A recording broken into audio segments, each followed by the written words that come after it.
Coming up today on Locked On Texas Tech, Joe Toussaint and the toughest team won in Morgantown over the weekend, and you ain't never seen a crowd fawn over a scoreboard like Red Raiders did this weekend. We feel complete again on Locked On Texas Tech. You are Locked On Texas Tech, your daily podcast on the Texas Tech Red Raiders, part of the Locked On Podcast Network, your team every day. We're going to start this thing off right. Raider!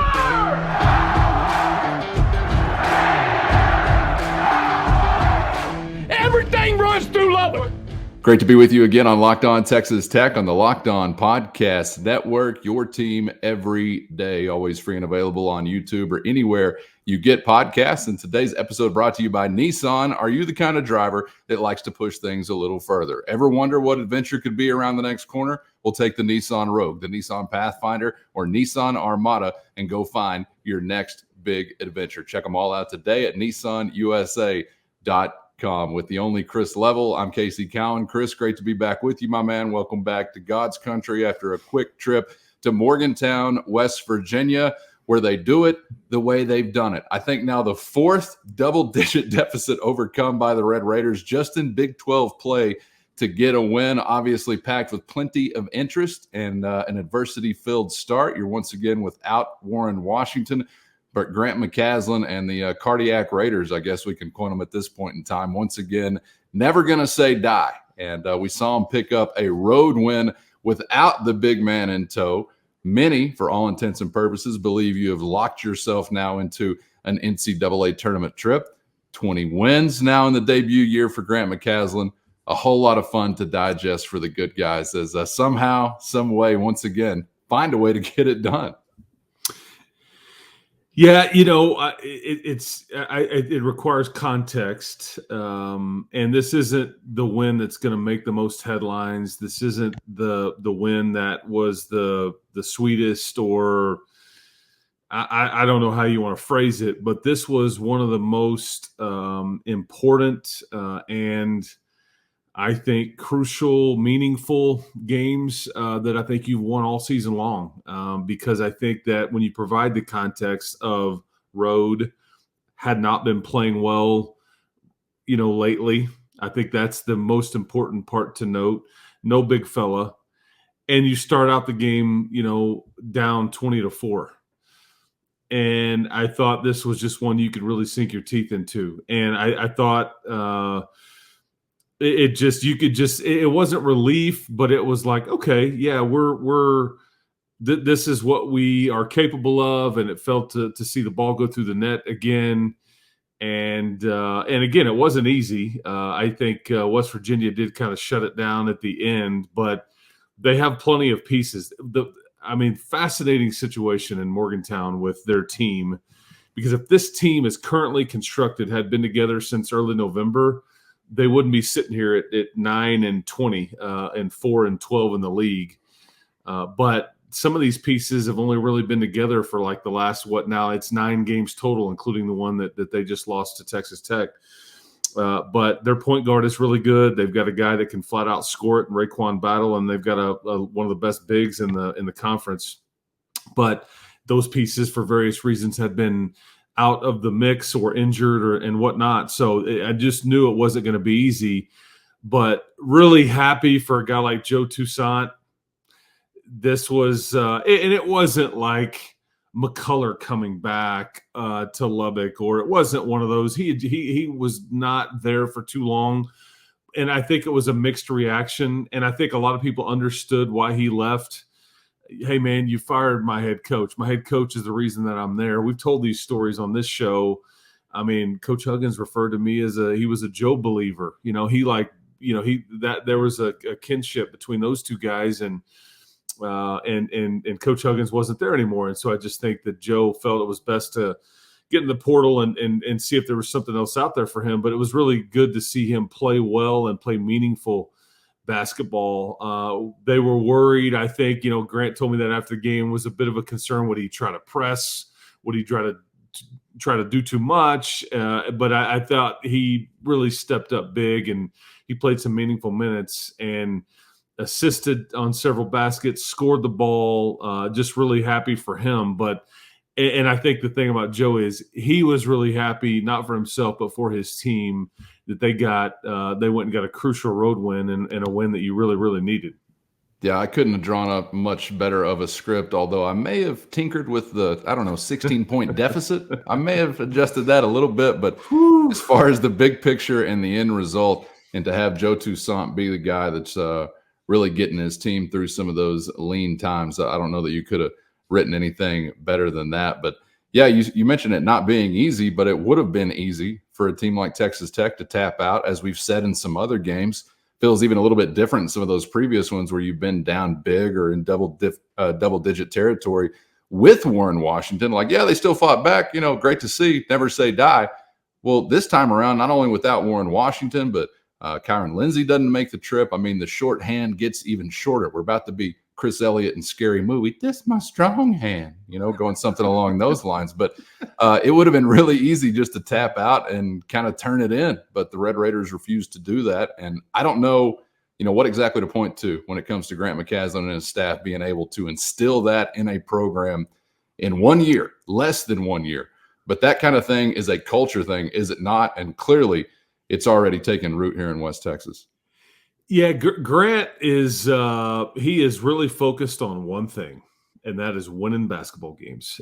He's not really in this for a lot of frills, and yeah, they have some fun along the way. He's not really in it to make a big old name for himself and try to use this to go elsewhere. And I want the most. I mean, he's in it to try to win, and if you're not about that, then it just doesn't. And so it's almost like he just willed his team, is like, we're not going to lose this game, kind of thing. Like, enough is enough.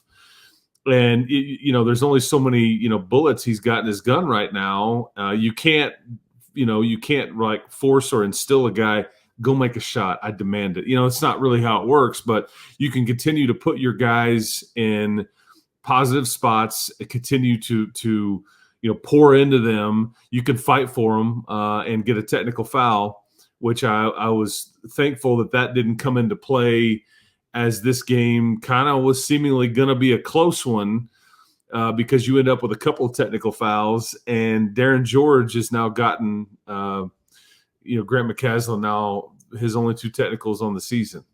Common theme there. You be the judge. Ames, Iowa was the scene of the first one. Morgantown, West Virginia, the scene of the second. I'll leave it up to the people. Yeah. But I that's why I could just tell, it's you needed a little bit from a variety of pieces, and it was because like the 20-4 start, it's not just the score. You have 2 post players, 2. That's it. And I'm thinking, okay, can you go small? What other option would you have?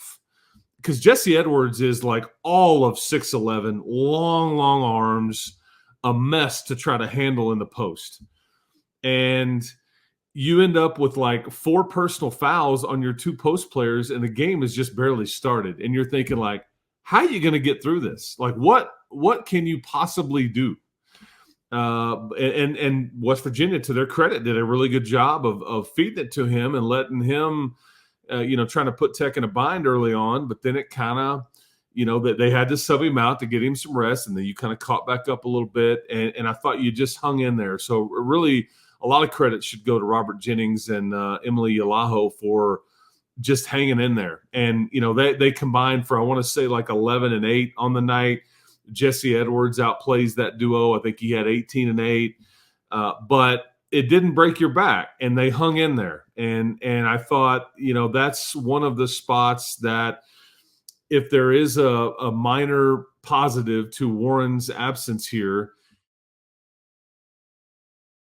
First, today's episode brought to you by Nissan. Are you the kind of driver that likes to push things a little further? Ever wonder what adventure could be around the next corner? Well, our friends at Nissan have a lineup of SUVs with the capabilities to take your adventure to the next level and beyond. Like with the 2024 Nissan Rogue, perfect for city drives or great escapes. It's the best midsize crossover for any adventure. or Nissan's incredible lineup that also includes the 2024 Pathfinder, 284 horsepower and up to 6,000 pounds towing. When adventure calls, the Pathfinder is going to be there to answer. Or how about the 2024 Armada? Tow bigger and explore further with the Nissan Armada. So take the Rogue, Pathfinder, or Armada and go find your next big adventure today. Shop NissanUSA.com. If there is a minor positive to Warren's absence here, it's been the emergence of Emily Alaho. It really is, because I think that he's starting to figure it out a bit. This is a kid that, he looks like a different guy right now than he did 2 months ago. There's a little confidence there. There's not any timidness. There's I'm going to play hard. I mean, and they coach him hard, and he just sits there and he's like, yes, sir. And I love his body language, because he's not a freshman that's freaked out. There's not a lot of, he's just a good soldier right now. And he scored just enough yesterday over the weekend to kind of help you out. That I just thought it was it's fun to kind of watch him kind of come along, because at some point he and Robert are going to have to give you some minutes in a game that really, really matters, or your season can come to an end.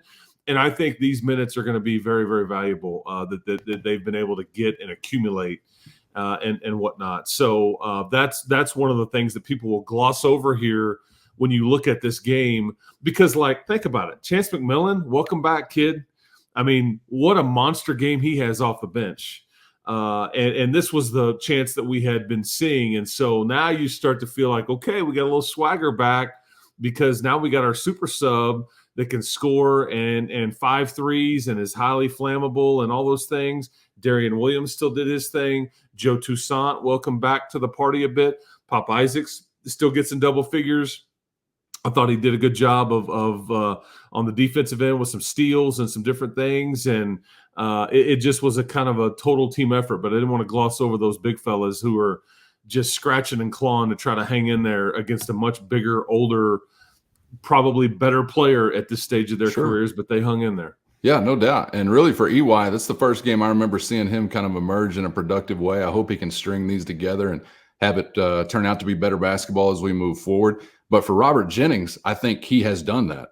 We saw him emerge, maybe a few weeks back, and now he's strung some together where it really seems like, okay, is there something that you can rely on as far as what you expect to get out of Jennings? I really think he's in or near that category to this point in the season, and maybe EY can be the same way. And by the way, while we're saying these things, still plenty of room to welcome back Warren Washington whenever he's ready. Happy birthday to him over the weekend. Man, I wanted to get the Chance McMillan because it's kind of fun to be able to say this. Whenever he has a great game, I'm like, okay, well, we have to point back to, I know what he did at Butler. I know what he's done in some other cases as far as some prolific shooting, but I really thought this was one of his best individual efforts as far as the all-around context was concerned, Chris. He goes for 19, 5 for 11 from beyond the three-point line. But this dude is a rebounder every night. This isn't the first time we've seen him cleaning the glass. He did that again to the tune of 6 boards, 4 assists against 0 turnovers. I'll defer to you because I'm not keeping as close of tabs across the league, I know, as you are from night to night. And I don't know if he has enough efforts like this stacked up, but could he be within sight of a newcomer of the year kind of category in the Big 12 Conference? I also don't know what classification you have to be anymore, but he is a Red Raider newcomer of the year. There's no doubt about that, man. He just continues to get better and better and better. And I can't wait to see what March in its entirety holds for him. Yeah, newcomer or maybe sixth man. He won't be newcomer just because that'll go to, probably like a Hunter Dickinson or somebody that's brand new in the league. Like a first team all American type guy, 30-year-old 7-footer. Yeah, who's new to this league. Yes, averaging 18 and 12. But I mean, he'll be in the conversation. He may not win it, but for sixth man of the year. Yeah. But I mean, it's just very efficient. And you don't win this game without some of these guys, because you only played 7 guys. West Virginia they played 10. But I don't know. It was just fun because I think that he's kind of, you feel like Pop, while maybe not shooting it well, you feel like Pop and Darian have been really steady because they've given you production. it may not look pretty some nights, like, efficient wise, but they're scoring and they're rebounding and they're assisting and all these things. But like when Joe and Chance kind of have it going, that's when you feel like, okay, now the upside is just like, woo, now you can start to, when you kind of have these guys rolling, because at some point Pop's going to catch fire too.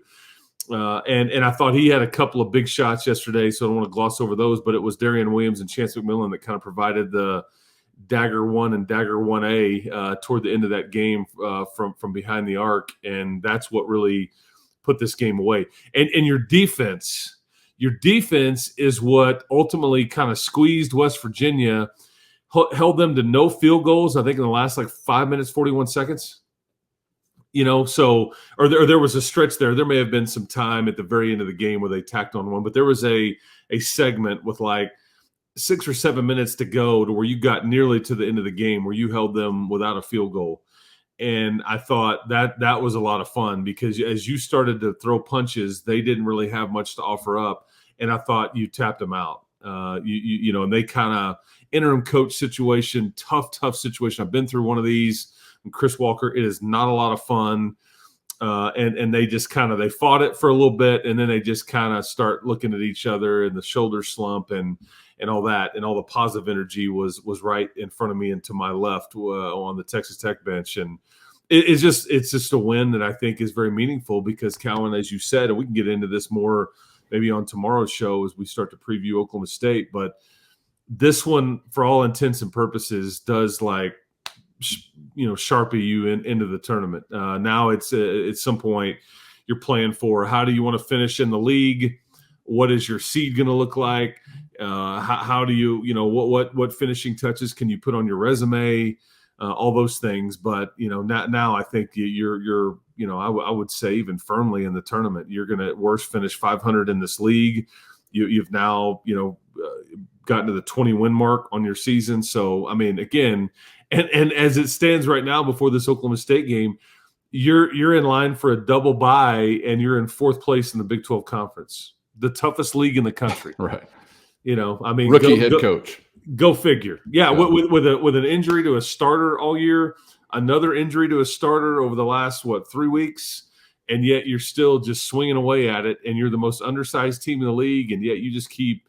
Like I said, man, this has been very rewarding to watch these kids scratch and claw and fight for what they've gotten. And when you just look at it on paper, you're like, holy cow. I mean, they've really, but that's the beauty of Grant. He's not like, we haven't accomplished anything. Yeah. This is just another blip here. We got much more to do. You want to crown them, crown their ass. I'm just thinking Bill Parcells. I'm thinking of all these other guys that are like, well, yeah, if you want to say that, I guess. But, Dennis Green. We didn't sign up just to win 20 games in the regular season. Yes. We're looking for a banner of some kind and not a COVID participation. Good God. Don't even get me started on that. We ain't got enough time. But it's amazing. I think I saw, now joining the ranks of only 2 other men who have had a 20-win season in their debut year as a Texas Tech head coach. One of those, Bob Knight. And I know that Grant McCasland is not coming off of the same type of stretch as far as the program preceding him whenever he arrived, although it was a soap opera for obviously different reasons. I remember when Coach Knight showed up and instantly is taking you to that kind of win total. I'm like, damn, this dude is a basketball genius, I guess. I thought this was going to be a little slow roller into maybe an NCAA tournament punch or something. Not show up, I think, maybe winning 23 or 24 games that year. I know regular season win totals is not what you get a banner for, obviously, but man, just seems like you're in really good hands as far as the future is concerned, but probably something else that Coach McCasland is thinking, why not be excited about the present? Because you're going to have big time opportunity over the next few weeks. And to mention that, to piggyback what you said about Grant, I mean, this it really did need to be completely rebuilt. That's true. I mean, it really did. This was on fire. I mean, it just was. It was scorching. It's like, you got the paddles out. It's like, okay, is there going to be any life left in this thing after what had this thing had turned into? The roster was a total question mark. And you weren't sure coming, going, what could you bring in? It took a while for it to play out. I think he and Dave Smart, Matt Breyer, AC, and Luke Barnwell deserve a tremendous amount of credit for squeezing what they've been able to out of these kids and figure out different ways to win games and doing it without all their pieces and trying to reinvent themselves along the way based on injuries and all these things. It's been pretty fascinating to watch. Imagine a year if they wouldn't have been dealing with injuries, right? Or you had a full recruiting cycle and all those things. So, but I think it's, 20 wins is, again, it's tough to do, especially in this league, man. It really is. And to be 500 or better in the toughest league in the country. Amazing. It really is. Yeah, it really is. And I wanted to touch on also going back to a prior era I was making reference to there. You got to say hello to the legendary James Dickey, who in West Texas is a legend forever. I don't care if the NCAA says we can't remember a 32-year or whatever they have to say about it. I remember what was going down at that time. Had a couple as a young man, just personal interactions with Coach Dickey. Always thought very highly of him, Chris. And I'm sure it was great to connect with him for just a moment as he's a part of that West Virginia staff. Yeah, it was there's like a soft spot there for James, Coach Dickey. I think for all of people that are of our age and have some context for what this program was in the mid '90s. I hated the way it kind of ended with him, but I screw whatever they tried to say. Yeah, you went 30-2. That was some of my most fun memories of Texas Tech basketball, and that includes like this Final Four run recently and all those things. I mean, that was. Remember the days at Reunion Arena for a conference tournament? I sure do. I mean, Barnhill South, and I showed up, and. You were playing the Running Horns and Reggie Freeman, and you had, Jason Sasser and Bonowitz and Hughes and all these different guys. And Coach Dickey's just all class, and he's very sharp. Very fond memories of his time at Tech. And, I think Grant, that's the connection here to kind of bring it full circle is that's why Grant McCaslin really is your head coach now because of James Dickey. James Dickey's the one that brought him here. True. And so I think it was just really good to see him. Yeah. I appreciated everything he did for our university and that we graduated from. And but it's kind of like who he is that he's so easy to root for. So on back-to-back Saturdays, I get to see Tony Battie, talk to him, and then James Dickey. And that like the old Tech student, the kind of the fan in me in this life as a broadcaster and podcaster and all these things that we do, I got to appreciate those guys like much older and look back a little bit. It's fun to visit with those guys. I had, I was in high school at the end of his era when the United Supermarkets Arena was brand new, going to ball games with buddies very often because we had a driver's license and a reason to go to Lubbock on a weeknight. So why would we not take advantage of that. So we do that, and we would catch a few minutes of basketball. But as we'd be sitting there, and the crowds were a little sparse back then, the game kind of winds down, and we got into this habit of, well, if you just go down to the tunnel about 15, 20 minutes later, walk around with some confidence. We can walk around anywhere we want to in this building. I kid you not. One time, me and two of my jackwagon buddies hit the tunnel, long solo tunnel, if you've ever been in the bowels of the USA, outside of the press conference room. We're on one end of the tunnel. We're walking all alone, kind of wondering if somebody's going to notice us. Who are we staring at coming down the other way? A head-on-head meeting with James Dickey. And all we can say is, hey, Coach, great game, great win. Hey, boys, good to see you. Shakes our hands. Y'all going to the press conference? Yeah, we're looking for that room. I thought, was it right here? He opens the door for us. We walk in. The media is facing us. He takes his place at the podium. I think they thought we were like some troubled youths. He was like taken in or some type of Make-A-Wish program. But I want to send a shout out to Coach Dickey for getting us in there. I'll never forget about that. But it was good to see you connecting with Coach Dickey. And we might as well wrap it up on that same kind of sentimental tip. First, today's episode brought to you by FanDuel, and the sports calendar keeps turning and the action never stops with America's #1 sportsbook and the official sportsbook of Locked On. And right now, new customers get $150 in bonus bets with any winning $5 bet. That's $150 if your bet hits. There are so many ways to spice up any action with their safe, secure, and easy-to-use app. So get to FanDuel.com/lockedon. And if you're a new customer, take advantage of $150 in bonus bets with any winning $5 bet with FanDuel at FanDuel.com/lockedon, official partner of the NBA. at Jones Stadium, you may have noticed we've got a capstone now. I saw people reference this must have been how the Egyptians felt whenever they put the capstone on the top of the pyramid. I don't even think they felt that good because they didn't have a live stream to watch it on YouTube. But the Double T scoreboard, new and improved, has taken its rightful place at the Jones Chris. Lubbock, Texas, Jones Stadium is the envy of all scoreboards that exist. They all wish they can be loved and fawned over as much as Red Raider Nation fawned over this son of a gun over the weekend. And I know it wasn't lost on you. Surely in your travels, you had a little time to pay attention to the Double T scoreboard. Yeah, I think it was posted a few times, a few hundred times. Yeah. I look, the part of this is like social media these days, and like just creating content and all that. But this is like it is an iconic like thing for Texas Tech. It's very unique. I think it comes, it was gone and then it comes back bigger, taller, more grandiose. It's kind of like Texas Tech's Olympic flame. It's like right. It's going to be something that on campus is like a centerpiece and like something that you can see from a bit far away, and it hits the skyline a bit differently now. Oh yeah, and I think it's you can just point to it in different places, and I think that's the part that people kind of rally to this. And all those big games over the years, for how long that the first version had been there. What's the picture that's taken when the score goes final? Right. It's like you try to snapshot of the final score on the Double T scoreboard, but I'm glad it's back. I'm glad it's bigger. I think when you get down on the field, you probably don't really appreciate right now until you get in there how big it is and how much taller it's going to sit above the setting there. But yeah, man, I part of me was like, wow, there people are going crazy over this deal. But then again, I get it. I like it's a rallying, like it's a tangible thing that like unites everybody together, and it's very unique in college sports, I guess.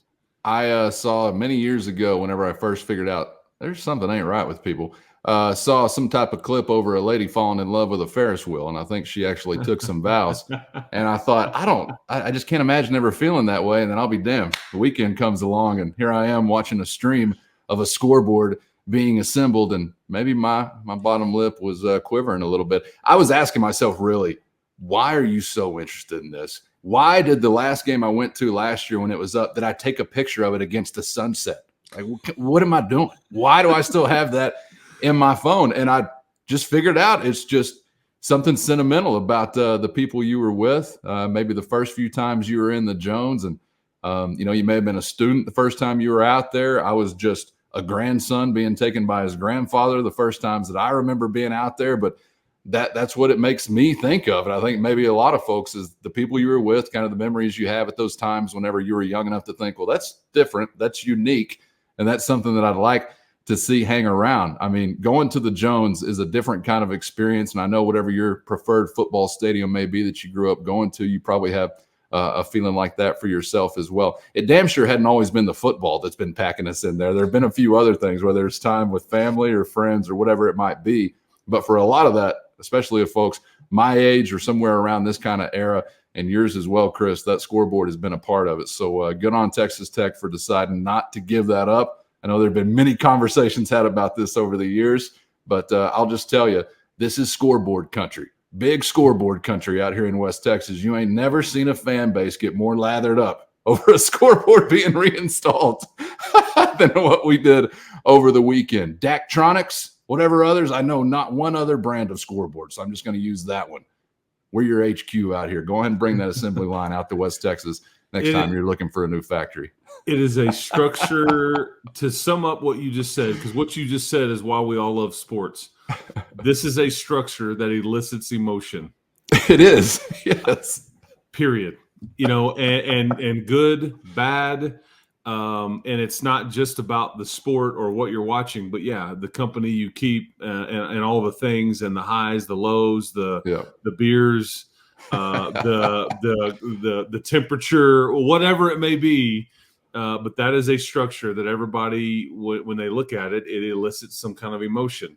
Yeah. Happy, sad, probably all the above and the lots in between. But that's right. That's why it's important. I think it really is. And it's unique because nobody else has really anything like that in their stadium. It's just like a rectangle or something with some panels in there. But the Double T scoreboard is very, very unique. But yeah, it's good to see everybody so emotional about it, including you, Casey. That's right. We've looked to it in disgust. We've looked to it in celebration. We've looked to it at various points in between. Hell, I remember as a kid when it just used to tell the team which way to go, because it'd say like head north, Raiders, head south, Raiders. And if you got a little mixed up, you just look up there and let you know which direction you're supposed to be cheering for. But kudos to everyone that took that in. Do not be ashamed. Do not be embarrassed when it comes to our scoreboard love in West Texas. We're a special kind of people. All right, Chris, we got to keep moving quickly as we hit the ground this week because basketball is upon us. The next time around, we'll be setting the table for another road opportunity for the Red Raiders. So thanks for the time as always, and looking forward to that, man. We'll see you then. Yes, sir. Another big road test. I feel like I just got home and I'm headed out again. So that's part of being on tour, I guess it is. That's right. It's the Red Raiders Brush with Greatness tour. That's what I prefer to call it. But yeah, we'll talk to you tomorrow. Keep hope alive, everybody. You're going dancing. I tell you, get your Sharpie out, put it down. All right. So that should be fun. Makes the tournament. And you're going to have a bracket in less than 2 weeks. You will have a bracket in hand in less than 2 weeks. Not too much time left here, but enjoy these games and competitions while we get them because it's drawn to a close. Maybe though not that soon. So yeah. So we'll talk to you tomorrow, everybody. Plenty left in the tank. March is upon us. One of the best months out of the year when it comes to the sports calendar. So ready to ride deep into it as we now are looking ahead to big opportunity for Grant McCaslin and the Red Raiders. For Chris, I'm Casey. Thanks for being out there. Get subscribed on YouTube or anywhere you get podcasts so you never miss an episode. And we hope to see you back for the next round on Locked On Texas Tech.